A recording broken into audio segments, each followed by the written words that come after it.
Hello guys, Telugu fandom ఛానల్‌కి స్వాగతం, సుస్వాగతం. Recently 'master of the universe' movie యొక్క ట్రైలర్ అయితే రిలీజ్ అయింది. మీరందరూ ఇప్పటికే చూసుంటారు. యూట్యూబ్‌లో చాలా బ్రేక్ డౌన్స్ కూడా చూసుంటారు. కానీ మన ఛానల్‌లో మాత్రం కొంచెం డిఫరెంట్‌గా హీ-మ్యాన్ గురించి, 'మాస్టర్ ఆఫ్ ద యూనివర్స్‌లో చూపించబోయే స్టోరీ గురించి, మెయిన్ క్యారెక్టర్స్ ఎవరు, కార్టూన్స్‌లో చూపించిన దానికి ఇప్పుడు రాబోయే మూవీకి డిఫరెన్స్ ఏంటి అనేది తెలుసుకుందాం. ఒక ముక్కలో చెప్పాలంటే మన చైల్డ్‌హుడ్ మెమోరీస్‌ని గుర్తుకు చేసుకుందాం. ఈ-మ్యాన్ అంటే ఈ జనరేషన్ పిల్లలకు తెలియకపోవచ్చేమో కానీ నాలాంటి 90స్ అండ్ ఎర్లీ 20స్‌లో పుట్టిన వాళ్ళకు హీ-మ్యాన్ అంటే ఒక ఎమోషన్. చిన్నప్పుడు ఖుషి టీవీలో హీ-మ్యాన్ కార్టూన్‌ని చూడ్డానికి రక్తాలు చిందించేవాళ్ళం. ఒక పక్క ఇంట్లో వాళ్ళు ఎప్పుడు ఆ టీవీ అయినా చదువుకోమని తిడుతున్నా ఇది ఒక్కటి అయిపోనని చెప్పి ఆ తర్వాత హీ-మ్యాన్‌తో మొదలుపెట్టిన లిస్ట్ కాస్త జాకీ చాన్, శక్తిశాలి డ్రాగన్ అంటూ డేంజర్ స్కూల్ వరకు కంటిన్యూ అయ్యేది. దీనికి తోడు మధ్యలో ఇంట్లో వాళ్ళ తిట్లు ఇవన్నీ మాకు చిన్నప్పుడు ఒక డైలీ రొటీన్. నేను ఖచ్చితంగా చెప్పగలను, అలా మనము కార్టూన్ చూసినప్పుడు వచ్చిన హ్యాపీనెస్సే వేరు. ఇప్పటి పిల్లలు ఎన్ని గంటలు మొబైల్‌లో పబ్‌జీ, ఫ్రీ ఫైర్ లాంటి గేమ్స్ ఆడినా సరే అది రాదు.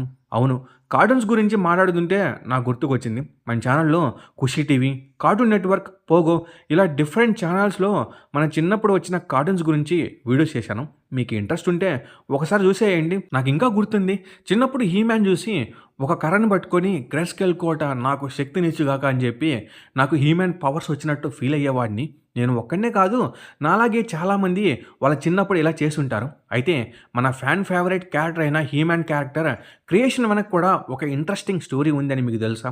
అదేంటంటే 1980స్‌లో మ్యాటెల్ అనే టాయ్స్ తయారు చేసే కంపెనీ ఒక ప్రాబ్లమ్‌ని ఫేస్ చేసింది. అదేంటంటే వాళ్ళకు రావాల్సిన Star Wars action figures license miss అయింది. ఆ లైసెన్స్ కెన్నర్ కంపెనీకి వెళ్ళింది. దాంతో మెటల్ వాళ్ళు తమకంటూ ఒక ఒరిజినల్ యాక్షన్ ఫిగర్‌ని క్రియేట్ చేయాలని డిసైడ్ అయ్యారు. అలా టాయ్స్‌ని సేల్ చేయడం కోసం 1981లో హీ-మ్యాన్ క్యారెక్టర్‌ని క్రియేట్ చేశారు. కానీ ఇనిషియల్లీ హీ-మ్యాన్‌కి బ్యాక్ స్టోరీ ఏమి లేదు కానీ టాయ్స్ అయితే సేల్ చేయాలంటే story, world and characters development చేయాలి.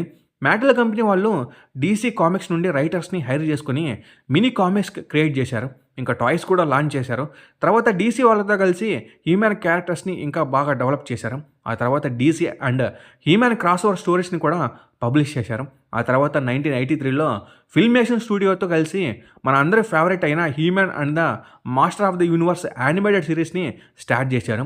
ఇది హీ-మ్యాన్ క్యారెక్టర్ క్రియేషన్‌కి సంబంధించిన స్టోరీ. ఇప్పుడు మనము యానిమేటెడ్ సిరీస్‌లో చూసిన హీ-మ్యాన్ స్టోరీ గురించి తెలుసుకుందాం. He Man master of the universe story జరిగేది ఎటర్నియా అనే మ్యాజికల్ ప్లానెట్‌లో. ఇది ఒక యూనిక్ ప్లానెట్ అని చెప్పొచ్చు. ఎందుకంటే ఇక్కడ టెక్నాలజీ అండ్ మ్యాజిక్ 2 ఎగ్జిస్ట్ అవుతాయి. ఈ ఎటర్నియా ప్లానెట్ యూనివర్స్‌కి సెంటర్‌లో ఉంటుంది.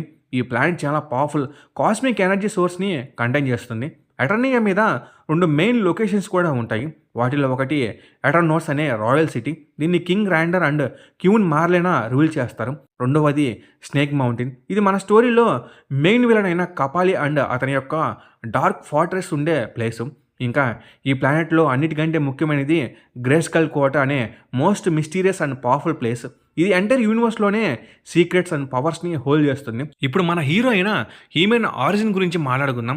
హీ-మ్యాన్ అసలు పేరు ప్రిన్స్ యాడమ్. అతను king render and queen marlin యొక్క కొడుకు. ప్రిన్స్ యాడమ్‌ని చూస్తే చాలా వీక్‌గా కనిపిస్తాడు. కానీ ఇది నిజం కాదు. కేవలం అతనే హీ-మ్యాన్ అని ఎవరికీ తెలియకూడదని అలా యాక్ట్ చేస్తూ ఉంటాడు. అయితే మన యాడమ్‌కి పవర్స్ రావడానికి కారణం గ్రేస్కెల్ కోటకి చెందిన పవర్ఫుల్ సాసరస్ అయిన ఎటర్నియా. ఎందుకంటే ఆమెని అండ్ గ్రేస్కెల్ కోటని కపాలి ఇంకా అతని ఈవిల్ ఫోర్సెస్ నుండి ప్రొటెక్ట్ చేయడానికి ప్రిన్స్ యాడమ్‌ని ఎంచుకుంటుంది. ఆమె యాడమ్‌కి పవర్ స్వాడ్ అనే మ్యాజికల్ వెపన్‌ని కూడా ఇస్తుంది. ఆ స్వాడ్‌ని పైకెత్తి గ్రేస్కెల్ కోట నాకు శక్తినిచ్చుగాక అని చెప్పినప్పుడు యాడమ్‌కి పవర్స్ వస్తాయి. హీ-మ్యాన్‌గా మారతాడు. ఇంకా యాడమ్ దగ్గర ఒక సాధు పులి కూడా ఉంటుంది. అది ఒక పెరుగు పంద. హీ-మ్యాన్ తన స్వాడ్‌ని యూజ్ చేసి దాన్ని ఒక శూరపులిలాగా మారుస్తాడు. ఇంకా హీ-మ్యాన్ ప్రధాన లక్ష్యం గ్రేస్కెల్ కోట సీక్రెట్స్‌ని తెలుసుకొని పవర్ఫుల్ అయ్యి యూనివర్స్‌ని రూల్ చేయాలనుకునే కపాలిని అడ్డుకొని గ్రేస్కెల్ కోటని రక్షించడం. హీ-మ్యాన్‌కి సూపర్ హ్యూమన్ స్ట్రెంగ్త్, డ్యూరబిలిటీ ఇలా చాలా పవర్స్ అయితే ఉంటాయి. నార్మల్ వెపన్స్ ఏవి కూడా హీ-మ్యాన్‌ని ఏమీ చేయలేవు. ఇంకా speed and agility, enhanced intelligence లాంటి పవర్స్ కూడా ఉన్నాయి. ఇంకా హీ-మ్యాన్ గ్రేస్కెల్ కోటతో కనెక్ట్ అయ్యి ఉంటాడు కాబట్టి హీ-మ్యాన్‌కి అవసరమైనప్పుడు గ్రేస్కెల్ కోట ద్వారా ఎక్స్ట్రా పవర్స్ అయితే వస్తూ ఉంటాయి. అతని పవర్ స్వాడ్ కూడా జస్ట్ ఒక వెపన్ కాదు, దానికి మ్యాజికల్ పవర్స్ కూడా ఉంటాయి. ఈ స్వాడ్ ఎనర్జీ బ్లాస్ట్ షూట్ చేయగలదు. మ్యాజికల్ బ్యారియర్స్ని క్రియేట్ చేయగలడు. ఇంకా గ్రేస్కేల్ క్వాడ్ గేట్ ఓపెన్ చేయగలదు. ఇప్పుడు కపాలి పవర్స్ గురించి తెలుసుకుందాం. కపాలి డార్క్ మ్యాజిక్ని యూజ్ చేయడంలో మాస్టర్, చాలా పవర్ఫుల్. డార్క్ స్పెల్స్ని యూజ్ చేయగలడు and energy manipulation, teleportation and mind control లాంటి పవర్స్ ఉన్నాయి. కపాలి వెపన్ హ్యావక్ స్టాఫ్, దీనిపైన ఒక పవర్ఫుల్ పర్పుల్ కలర్ క్రిస్టల్ ఉంటుంది. ఈ మ్యాజిక్ స్టాఫ్కి చాలా డెక్స్టెస్టివ్ పవర్స్ ఉన్నాయి. ఇప్పుడు హ్యూమన్ లైవ్ యాక్షన్ మూవీ విషయానికి వస్తే 1987లో మాస్టర్ ఆఫ్ ద యూనివర్స్ అనే సేమ్ టైటిల్తో ఒక మూవీ వచ్చింది. అయితే ఆ మూవీ టూ వర్స్ట్గా ఉంటుంది. కాబట్టి బాక్స్ ఆఫీస్ పర్ఫార్మెన్స్ కూడా ఆల్రెడీ డిజాస్టర్ లెవెల్లో ఉండడంతో ఆ తర్వాత హ్యూమన్ మూవీస్ తీసే సాహసాన్ని ఎవరు చేయలేదు. కానీ Amazon MGM studio new master of the universe ఫ్రాంచైజ్ని క్రియేట్ చేయాలనుకుంటుంది. ఈ మూవీ రిజల్ట్ బట్టి ఈ మూవీకి సీక్వెల్ ఉంటుందా లేదని తెలుస్తుంది. ట్రైలర్ బాగానే ఉంది కానీ తెలుగు డబ్బింగ్ అయితే వరస్ట్గా ఉంది. యానిమేటెడ్ సిరీస్ డబ్ చేసిన వాయిస్ ఆర్టిస్ట్నే ఈ మూవీకి కూడా తీసుకుంటే బాగుండేది. మన తెలుగు హ్యూమన్ ఫ్యాన్స్ అందరూ ఎదురు చూసేది గ్రేస్కేల్ కోట నాకు శక్తినిచ్చుగా కానీ డైలాగ్ కోసం. అది అసలు లేనే లేదు. ట్రైలర్లో దాని బదులుగా ఇంగ్లీష్ డైలాగ్నైతే పెట్టారు. ఇప్పుడు మూవీలో మనకి చూపించబోయే స్టోరీ గురించి మాట్లాడుకుందాం. ట్రైలర్ని కేర్ఫుల్గా అబ్జర్వ్ చేస్తే స్టోరీ ఎలా ఉండొచ్చని క్లియర్గా అయితే మనకు అర్థమవుతుంది.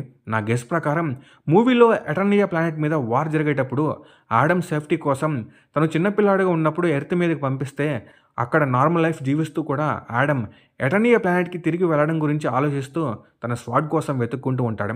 కానీ అది ఎర్త్ మీద ఉండదు, గ్రేస్కేల్ కోటలో ఉన్నట్టు ట్రైలర్లో చూపించారు. నాకు తెలిసి కపాలి అసిస్టెన్స్ ఆడమ్ గురించి తెలుసుకొని ఎర్త్ మీదకి వచ్చి అటాక్ చేయొచ్చు. అప్పుడు ఆడమ్ని కాపాడడానికి తన ఫ్రెండ్స్ వచ్చి వాళ్ళతో పాటు ఎటర్నియాకి తీసుకెళ్లొచ్చు. అక్కడ హ్యూమన్గా మారి కపాలితో ఫైట్ చేసే షార్ట్స్ని కూడా మనము క్లియర్గా చూడవచ్చు. మేబీ ఇదే మూవీ స్టోరీ కావచ్చు. ఈ మూవీలో కపాలి రోల్లో చేసేది సోనీ యూనివర్స్లో మార్బియస్ క్యారెక్టర్లో యాక్ట్ చేసిన యాక్టర్. ఈయన అడుగుపెట్టిన ఫ్రాంచైజీలు అన్నీ కూడా గంగార్పణం అయిపోతున్నాయి. దీన్ని ఏం చేస్తారో చూడాలి. ఇప్పుడు ఈ మూవీలో ఇంపార్టెంట్ క్యారెక్టర్స్ గురించి తెలుసుకుందాం. ఫస్ట్ హ్యూమన్ ఫ్రెండ్స్ గురించి చూద్దాం. మ్యాట్ అట్ ఆర్మ్స్ డంకెన్, ఇతను royal palace technology expert and weapons master. అతను advance weapons and vehicles create చేస్తాడు. ఇంకా హ్యూమన్కి ట్రస్టెడ్ ఫ్రెండ్ అండ్ మెంటర్ కూడా. మాయావి, ఇతను ట్రోలన్ అనే రేస్ నుండి వచ్చిన మెజిషియన్. ఇది చాలా కామెడీగా ఉండే క్యారెక్టర్, కానీ సిచ్యువేషన్ టఫ్ అయినప్పుడు హ్యూమన్కి హెల్ప్ చేస్తాడు. ఇంకా ఈ క్యారెక్టర్ మ్యాజిక్ ఒక్కసారి తన మీదే రివర్స్ అవుతుంది. అప్పుడు ఆ కామెడీ భలే అనిపిస్తుంది. సాసరస్, గ్రేస్కేల్ కోటకి ప్రొటెక్టర్, పక్షి రూపంలోకి మారగలదు. చాలా పవర్ఫుల్ మ్యాజిక్ యూజర్. ఇంకా హీమ్యాన్కి గైడెన్స్ ఇస్తూ ఉంటుంది. హీమ్యాన్కి పవర్స్ రావడానికి కూడా ఈ క్యారెక్టరే కారణం. ఇప్పుడు కపాలి అసిస్టెన్స్ గురించి చూద్దాం. ఈవిలిన్, కపాలి తర్వాత ఈ క్యారెక్టరే మెయిన్ విలన్ అని చెప్పొచ్చు. డార్క్ మ్యాజిక్ స్పెల్స్ని ఎక్కువగా యూజ్ చేస్తుంది. ఈ క్యారెక్టర్కి mind reading, teleportation, illusion, creation and flying లాంటి పవర్స్ ఉన్నాయి. Beast man, animal control powers ఉన్న సావేజ్ వారియర్. అతను వైల్డ్ క్రియేచర్స్ని కమాండ్ చేయగలడు. మెర్మ్యాన్, ఇతను ఓషన్ మాస్టర్, అండర్ వాటర్లో ఉంటాడు. ఇంకా చూడడానికి ఒక ఫిష్ లాగా కనిపిస్తాడు. ఇతను చాలా పవర్ఫుల్. టెలిపతి ద్వారా సముద్రంలో ఉండే జీవుల్ని కూడా కంట్రోల్ చేయగలడు. ఇంకా వాటితో మాట్లాడగలడు. ఇంకా కొన్ని క్యారెక్టర్స్ ఉన్నాయి కానీ ఇప్పుడు చిన్నప్పుడు చూసా కాబట్టి సరిగ్గా గుర్తులేదు.